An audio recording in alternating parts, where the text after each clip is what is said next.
Muy buenas a todos, bienvenidos al análisis de la clasificación del Gran Premio de Japón de esta temporada 2025. Recordaros suscribiros, activar la campanita, así os notifica YouTube de todos los vídeos y no os perdéis el de mañana de la carrera. Aquí comenzamos primero con las declaraciones del CEO de Honda. Ya sabéis que este es el fin de semana de Honda, en su día ya patrocinaban a este circuito. Espero poder trabajar de nuevo con Max Verstappen, eso es lo que ha dicho Watanabe. Ha dicho que ojalá tenga esa oportunidad de cara al futuro, insinuando también que igual Aston Martin podría ficharle. Veremos qué ocurre en las próximas temporadas, pero la realidad es que el Red Bull no está a la altura de lo que estuvo en su día, y a mí me da la sensación que el imperio Red Bull es uno que se está desintegrando poco a poco, con la directiva un poco enfrentada entre sí, el entorno de Max Verstappen, que es un poco más el de Helmut Marko, con el de Christian Horner, ya se ha ido Adrian Newey, y el próximo año van a tener un motor que va a ser fabricado por ellos mismos con la etiqueta de Ford, del cual todavía no se sabe mucho, así que veremos qué ocurre durante los próximos años. El accidente de Doohan podría costar 1,5 millones al equipo Alpine. Creo que esto es bastante grave, más aún en una Fórmula 1 donde hay un límite presupuestario, que al final este tipo de accidentes puede sacrificar mucho futuras mejoras. Veremos si Briatore utiliza como excusa algún tipo de accidente como este para en el futuro subir a Franco Colapinto, pero hay que decir una cosa, este tipo de errores merman mucho la confianza, porque sí, confirmado, fue un error. En este vídeo se puede observar cómo Russell desactiva manualmente el DRS, porque había mucha gente que argumentaba que no, que fue fallo mecánico, porque al fin y al cabo pues no se cerró solo el DRS. El DRS se cierra de manera automática cuando pisas el freno, pero si entras en una curva rápida lo tiene que desactivar el piloto. Supuestamente lo probó en el simulador de Alpine y sí que podía hacer la curva número 1 con el DRS abierto, así que en ese sentido error de pilotaje de Doohan, que igual eso lo tenía que haber probado en clasificación con el tanque vacío y no en una sesión de entrenamientos libres con tan poco agarre y, insisto, sin estar todo al máximo, ¿no? Así que error de Doohan, que por lo menos pudo correr durante el día de hoy, no ha tenido ningún problema físico. Comenzamos con la Q1, donde último se quedó Stroll, error en el primer sector. En el segundo intento tuvo un snap tremendo, latigazo descomunal en la penúltima curva del primer sector, justo detrás de Doohan, que muy lejos de Gasly, lejísimos. Esteban Ocon, que vuelve a caer en Q1, Berman, que llega a Q2, le vuelve a ganar a una vuelta, y Bortoleto, que se quedó muy cerca de Hülkenberg, pero esta vez el brasileño se quedó detrás del alemán. Muy buena clasificación de Bortoleto, que en el segundo intento no consiguió mejorar tanto, creo que cometió un error en el primer sector, pero de haber clavado todos los sectores hubiera llegado a Q2 y otra vez delante de Hülkenberg. Espectacular una vuelta de momento el brasileño, me está gustando muchísimo. Destacar la igualdad que hemos tenido y seguimos teniendo en clasificación, sobre todo del primero al decimocuarto, que quedó decimocuarto Alonso en Q1, 6 décimas tan solo, que es muy poco en un circuito de 1.27, aunque se bajó al 1.26 en Q3, y del décimo al decimocuarto una décima, o sea, una décima, un pequeño error te puede hacer quedarte incluso en Q1 o llegar a Q3. La igualdad que hay del quinto coche al décimo es tremenda, es una barbaridad y está cambiando de gran premio a gran premio, o sea que no hay un orden claro ni mucho menos. Hadjar ha hecho una pedazo clasificación, durante la Q1 estaba teniendo problemas con el sistema de seguridad del cinturón, aún así vueltón que se sacó muy por encima de Lawson, espectacular el francés.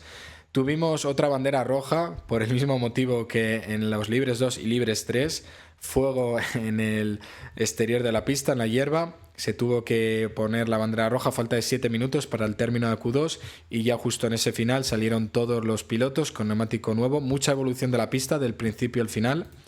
Y ahí vimos pues que cayó Gasly, cayó Carlos Sainz, el cual bloqueó a Hamilton, ahora os lo muestro. Fernando Alonso detrás de él, milésimas detrás. Lawson delante de Tsunoda que en la Q1 muy bien, cerca de Verstappen, pero en la Q2 cometió un error y no consiguió llegar a Q3. De haberlo hecho como durante toda la sesión de libres y durante la Q1, Tsunoda hubiera alcanzado la Q3, una pena por su parte, que ha estado a un nivel muy bueno.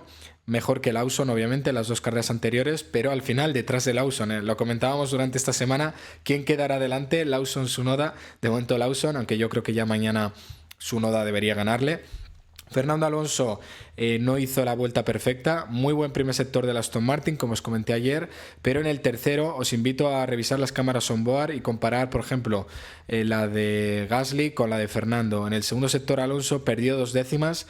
En ese último intento se pasó un poco de frenada, no estaba tocando en ningún momento ni en Q1 ni en Q2 los pianos, lo cual a mí me da a pensar que tienen un setup con una suspensión muy rígida, que si atacan los pianos están todo el rato botando. Queda claro que el punto débil del Aston Martin es curva lenta, pero de todos modos creo que Fernando Alonso aún así se pasó de frenada, sobre todo en el primer vértice de la última chicane, y ahí perdió 2 décimas en el tercer sector. Con esas 2 décimas hubiera sido noveno en esta Q2 y llegando por primera vez a Q3. Veremos mañana. El setup de Fernando Alonso es de alta carga aerodinámica. Me gustaría que fuera en seco, porque hasta ahora no hemos visto el ritmo de Fernando en carrera. Sí que una vuelta, pues en Australia tuvo esos problemas, ese error en Q2. En China pues no fue lo suficientemente rápido, pero otra vez muy cerca de la Q3. Y en China no vimos el ritmo de carrera de Fernando en el Aston Martin porque tuvo los problemas de frenos. Sí lo vimos en el de Stroll, que fue muy bueno, pero yo siempre me fío más de Alonso, que otra vez ha estado muy por encima de Stroll. Se está hablando de que Alonso está en mal estado de forma. No le vemos al 100%, ha tenido algún error que no es habitual en él, pero aún así 3-0 en clasificación con Stroll, que hoy ha cometido un error gordo, insisto, saliéndose por la grava. Y seguramente mañana vaya a llover, así que tampoco podremos ver la imagen completa.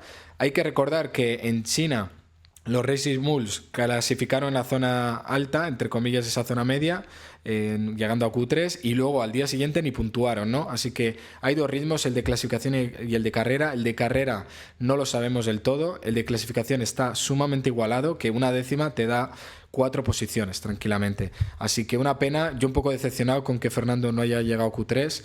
Me ha dejado ahí la espinita esa última chicane, si llega a hacerla bien, creo que hubiera llegado a la Q3. A Carlos Sainz también, ahora leeremos sus declaraciones, pero tuvo un problemilla porque impidió en la curva número 1 a Hamilton. Yo creo que le van a penalizar, tienen que penalizarle. Al fin y al cabo, sí, a Carlos Sainz no le avisó su equipo, sí, Hamilton llegó a la siguiente ronda y no tuvo influencia este momento, pero es un impedín de manual y es peligroso, ¿no? Así que ahí lo veis, yo creo que es penalización, más allá de que haya tenido consecuencias o no, en la posición de Hamilton. Lawson por delante y Tsunoda, insisto, y Hadjar noveno. O sea, esta comparativa es interesante. Yo creo que Tsunoda, de haberlo hecho bien, de haber tenido una vuelta similar a la de Q1, hubiera llegado a Q3. Así que tampoco creo que sea tan grave. La mejor clasificación que he visto de Max Verstappen, no hacía la pole desde Austria 2024 y hoy saca una pole que no es con el mejor coche. Espectacular, os invito a ver la cámara on board. Un vueltón. El tío se estaba quejando todo el fin de semana de subviraje. En la vuelta de pole se le ve subviraje, pero arriesga muchísimo por encima del límite y me parece una de las mejores poles de la historia, os diría yo. Estamos ante un piloto que está demostrando estar al nivel de los mejores de la historia, insisto, haciendo cosas que muy pocos pueden hacer. Tanto es así que uno de los mejores pilotos de la historia, como es Fernando Alonso, lo está diciendo, que muy pocos están al alcance de lo que ha conseguido él. 12 milésimas por delante de Lando Norris, el cual ha tenido el mejor coche y no ha conseguido la pole.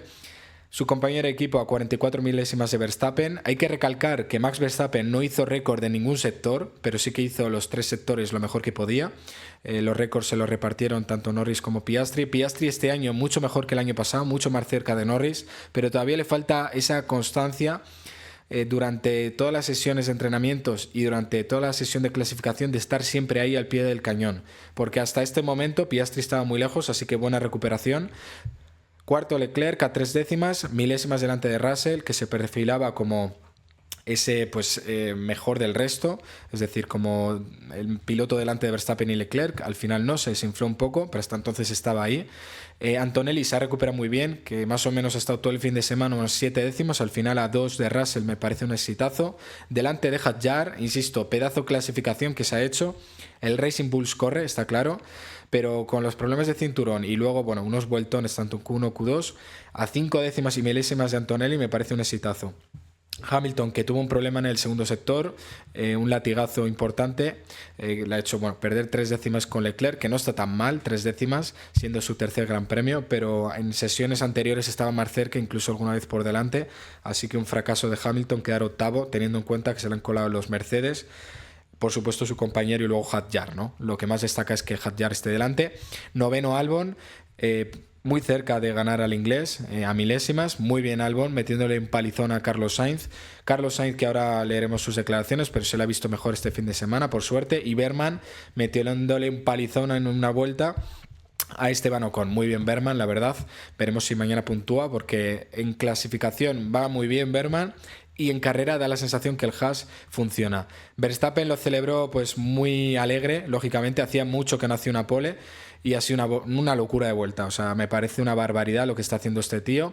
Carlos Sainz, insisto, llamado comisario, os pondré en los comentarios fijados si le penalizan o no, que a día de hoy pues no lo sabemos, tardará unas horas. Alonso ha dicho que no hay otro piloto en este momento que pueda conducir un coche y ponerlo tan alto, más alto de lo que se merece, refiriéndose a la pole de Verstappen. Que insisto, yo creo que hoy en día está infravalorado Verstappen por determinado sector que suele ser fan de Checo Pérez o muy crítico con Red Bull. Este argumento de que el coche está hecho solo para Verstappen y que por eso es tan bueno no me sirve. ¿El coche está hecho para el estilo de conducción de Verstappen? Por supuesto. El coche es naturalmente sobrevirador, lo que lo hace muy nervioso y muy difícil de llevar, y por eso tiene tanto mérito Verstappen y por eso va tan rápido. Él consigue domar esa bestia y sus compañeros de equipo de momento no. Tsunoda se la ha visto muy bien todo el fin de semana hasta el momento de la verdad, cuando igual la presión le ha podido y le ha sacado fuera de esa ventana de trabajo. Pero esta crítica a mí me parece que es un mito y que se está extendiendo demasiado. ¿Por qué no lo hacen el resto de equipos y se centran solo en un solo coche, en un solo piloto, si todo el mundo quiere ganar? Debe ser que Verstappen es el que puede hacer este tipo de cosas, ¿no? Yo creo que hay que empezar a ser más objetivos y valorar lo que está haciendo, porque el tío lleva 4 mundiales y podemos decir objetivamente que 2 de esos mundiales fueron con el mejor coche, pero en 2021 Mercedes ganó el campeonato de constructores y el año pasado McLaren. Y ahora mismo se ha sacado una pole de la manga con un coche que no era el mejor. Y eso es evidente y hay que ponerlo en valor. Espectacular Max, la verdad. Me parece muy sorprendente. Y eso que él no está cómodo, ¿eh? Si veis la cámara on board, desliza adelante y tiene subviraje. Yo creo que tiene margen ahí Red Bull, ¿eh? Como traigan un par de mejoras que les ponga ahí pues un poco de rotación y consigan grip, carga aerodinámica en el tren delantero, puede ir incluso más rápido. Así que increíble, increíble Max. Vamos a comentar un poco lo que ha dicho Alonso. Dice que tienen que mejorar el coche, el rendimiento para poder alcanzar la Q3. Mañana intentaremos luchar por las posiciones que dan derecho a puntos. Yo creo que se puede optar a todo, ¿eh? Ya vimos Haas, mala clasificación en la segunda quali de China y luego se llevaron los que más puntos en carrera. Con una buena estrategia se podría optar a cosas. También ha dicho que todos los análisis que teníamos parecía difícil llegar a la Q1. Al fin y al cabo, una décima arriba, una décima abajo es o quedarse Q1 o llegar a Q3. Es así, está súper igualado. Una décima o dos les podría cambiar la vida al equipo Aston Martin, eso ha dicho Fernando Alonso. Me gustaría también comentar las declaraciones de Carlos Sainz, donde básicamente ha dicho que bueno, se encuentra cada vez más cómodo con el coche, que ha hecho progreso pues al respecto de cómo entender lo que viene siendo el monoplaza y que en ese sentido está optimista, aunque le hubiera gustado llegar a la siguiente ronda. Cometió un error que bueno, le privó de alcanzar la Q3. Eso fue en sus palabras. Así que espero que os haya gustado muchísimo el vídeo. Si es así, dejar un buen me gusta, suscribiros, activar la campanita y nos vemos en el próximo. Adiós.